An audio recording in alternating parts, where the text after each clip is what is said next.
Hello மக்களே, மாறன் வீரா செம இன்ட்ரெஸ்டிங்காக போயிட்டுருக்கு. மாறனை கொஞ்ச நாளுக்கு அப்புறமா செம மாசாக காட்டியிருக்காங்க. அது மட்டும் இல்லாமல் கண்மணி விஜயை எப்படியாவது எதிர்த்து நிற்கணும்னு சொல்லிட்டு அந்த கடையிலேயே வேலை பார்க்க ஆரம்பிக்கிறாங்க. விஜயும் கண்மணிக்கு என்னெல்லாமோ டார்ச்சர் கொடுக்க பார்க்குறாங்க. அந்த இடத்துல ராகவன் வந்து தடுத்து நிறுத்துறாங்க. இதை பார்த்துட்டு இருந்த கண்மணி இனிமேல் இந்த இடத்துல நீங்கள் நிற்கக்கூடாதுன்னு சொல்லிட்டு விரட்டி அனுப்புகிறாங்க. விஜயும் கண்மணிக்கு எவ்வளோ தைரியம் இருந்தால் இப்படியெல்லாம் செய்வா, இவ்வளோலாம் சும்மா விடக்கூடாதுன்னு சொல்லிட்டு அப்படியே கண்மணியோட வீட்டுக்கே ரவுடி ஆட்களை அனுப்புகிறாங்க. ரவுடி ஆட்களும் அப்படி நம்ம கண்மணியோட வயது பக்கத்துலேயே ஒரு கட்டையால் அடிக்க வராங்க. கரெக்டாட்டு நம்ம மாறன் அந்த இடத்துல வந்து கண்மணியை காப்பாற்றி அந்த வீட்டிலேருந்து அவங்க வீட்டுக்கே கூட்டிகிட்டு வராங்க. வள்ளியம்மையும் நம்ம கண்மணியை அப்படி ஆரத்தி எடுத்து வரவேற்கிறாங்க. இனிமேல் நீங்கள் இங்கே தான் இருக்கணும்னு சொல்லிட்டு நம்ம கண்மணியும் இருக்காங்க. ராகவனும் கண்மணியும் ஒன்று சேர்ந்துருவாங்கன்னே சொல்லலாம். அது மட்டும் இல்லாமல் எல்லாருமே ஒற்றுமையாக இருந்து விஜய்க்கு சரியான ஆப்பு வைக்க போகிறாங்க. வீடியோக்குள்ளே போகிறதுக்கு முன்னாடி யாரெல்லாம் நம்ம சேனலுக்கு சப்ஸ்கிரைப் பண்ணலையே அவங்க சப்ஸ்கிரைப் பண்ணிவிடுங்க. அப்படியே பக்கத்தில் இருக்க பெல் ஐக்கானையும் கிளிக் பண்ணிடுங்க. அப்போ தான் நான் போடுற வீடியோலாம் உங்களுக்கு நோட்டிஃபிகேஷனாக வரும். கண்மணியை எப்படியாவது இந்த விஜய்கிட்ட இருந்து இந்த கடையை வாங்கணும்னு சொல்லிட்டு ஒரு முடிவோடு அந்த கடையிலேயே வேலை பார்க்க ஆரம்பிக்கிறாங்க. இதை பார்த்துட்டு இருந்த விஜயை இந்த கண்மணியை ஏதாவது டார்ச்சர் பண்ணணுமே நம்ம அப்படின்னு யோசிக்கிறாங்க. கண்மணியை சரியா வேலை வாங்குறாங்க. ஒரு கட்டத்தில் மேலே மாடியில் ஏறி இறங்கி லோடெல்லாம் எடுத்துகிட்டு வர்றதுக்கு சொல்கிறாங்க. கண்மணியும் அதுபடியே செய்துட்டு இருக்காங்க. இதை பார்த்துட்டு இருந்த பக்கத்தில் வேலை பார்க்குறவங்களும் அதை அப்படியே வீடியோ எடுத்து ராகவனுக்கு அனுப்பிடுறாங்க.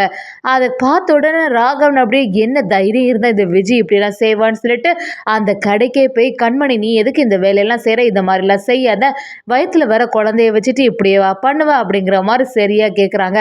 விஜய் உடனே வந்து எதுக்கு இப்போ கடையில் வந்து பிரச்சனை பண்ணிட்டு இருக்க, இனிமே இங்கே இருந்தீங்கன்னா அதுக்கப்புறமா நடக்கிறதே வேற மச்சா, இந்த கடையை விட்டு வெளியில் போங்க அப்படின்னு சொல்லும்போது கண்மணி ஒரு கட்டத்தில் இல்லை இனிமேல் நீங்கள் இங்கே நிற்காதுங்க வெளியில் போங்கன்னு சொல்கிறாங்க.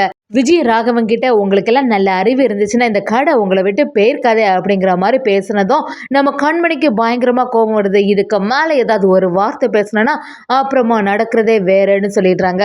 விஜய்க்கு அதை தாங்க முடியலை, என்ன எல்லாருக்கும் முன்னாடியே அவமானப்படுத்திட்டாலே இவளெல்லாம் சும்மா விடக்கூடாதுன்னு சொல்லிட்டு யோசிக்கிறாங்க. அதே சமயத்தில் ராகவன் அந்த இடத்த விட்டு போயிடுறாங்க. இன்னொரு பக்கம் பார்த்தீங்கன்னா இன்வெஸ்டரை தேடிட்டு இருந்த ஒரு இடத்துல நம்ம கார்த்தி ஒரு இன்வெஸ்டரை கூட்டிகிட்டு வராங்க. அது யாருன்னு பார்த்தா நம்ம மாறனோட ஃப்ரெண்டாக இருக்கு. மாறன் காலேஜ் படிக்கும்போது அந்த பொண்ணு மாறனை லவ் பண்ணியிருக்காங்க. இதை தெரிஞ்சுக்கிட்ட கார்த்தியும் எப்படி இந்த பொண்ணை இன்வெஸ்ட் பண்ணுவா பாரு அப்படிங்கிற மாதிரி மாறனை பற்றியும் அந்த பொண்ணை பற்றியும் சேர்ந்த மாதிரி நம்ம ராகவன்ட்ட சொல்லிட்டு இருக்காங்க. வீட்டுக்கு வந்ததும் கார்த்தியும் வள்ளியம்மை வீரா எல்லாரும் சேர்ந்த மாதிரி இருக்கும்போது ஒரு இன்வெஸ்டர் நமக்கு கிடைச்சிட்டாங்க, இனி எந்த பிரச்சனையும் இல்லை, இந்த கடையை வேற லெவலுக்கு கொண்டு வந்துடலாம் அப்படிங்கிற மாதிரி பேசுகிறாங்க.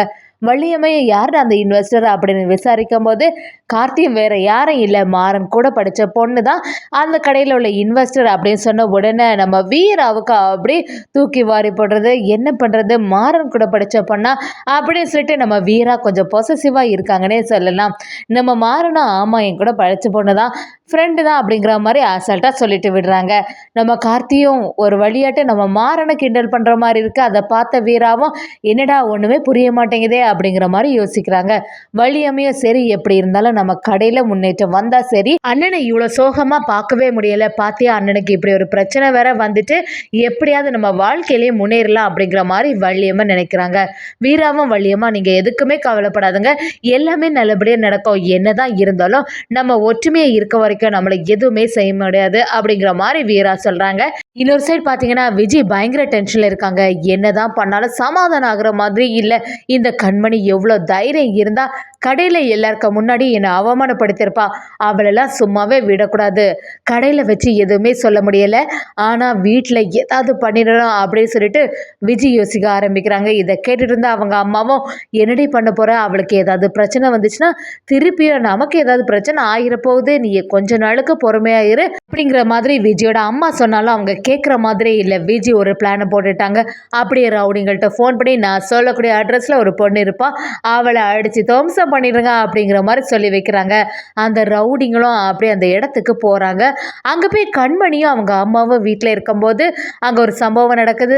அந்த கதவை போட்டு அடிக்க போகிறாங்க. இதை பார்த்துட்டு இருந்த கண்மணியும் பயந்து போய் வெளியில் பார்க்கும்போது ரவுடி கும்பல்கள்லாம் நிற்கிறாங்க. அதை பார்த்துட்டு இருந்த முத்துலட்சுமி, யாரா இருக்கும் இது, இவங்க இப்படி வந்து கதவை தட்டுறாங்களே, இந்த நேரத்தில் இப்படி பண்ணுறாங்களே, இப்போ என்ன பண்ணுறது அப்படின்னு சொல்லும்போது கண்மணியும், எல்லாத்துக்கும் காரணம் அந்த விஜயா தான் இருக்கும்மா.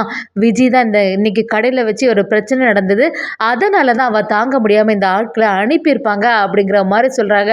கண்மணி ரொம்பவே பயந்து போவோம். முத்துலட்சுமி கண்மணி கிட்ட, சரி பேசாமல் மாறன்கிட்ட ஃபோன் பண்ணி சொல்லு, அவன் எப்படியாவது வந்து காப்பாற்றிடுவான் அப்படிங்கிற மாதிரி சொல்கிறாங்க. கண்மணியை நம்ம மாறனுக்கு செம்ம மாசா கால் பண்ணுறாங்க.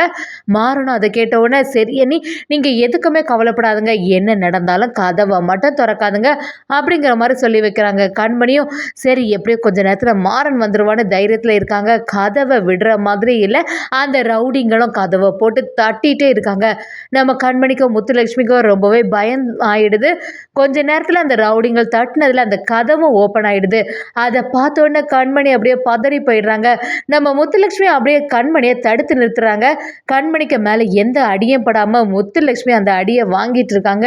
இதை பார்த்துட்டு இருந்த கண்மணி ரொம்பவே பதட்டம் ஆகி அம்மா அம்மான்னு சொல்லிட்டு கதறி அழ ஆரம்பிக்கிறாங்க. கரெக்டாட்டு கண்மணியை ஒரு கட்டத்தில் ஒரு ரவுடி அவங்க வயத்துலேயே ஒரு கட்டையால் அடிக்க வரும்போது நம்ம மாறன் செம்ம மாசா இன்றியாகிறாங்க. கொஞ்ச நாளுக்கு அப்புறமா மாறனோட அதிரடி ஆட்டம் தொடங்குது. மாறன் அப்படியே அந்த ஆட்களை எல்லாத்தையும் அப்படியே அடித்து துவம்சம் பண்ணிட்டு நம்ம கண்மணி அந்த இடத்துல இருந்து காப்பாற்றுறாங்க.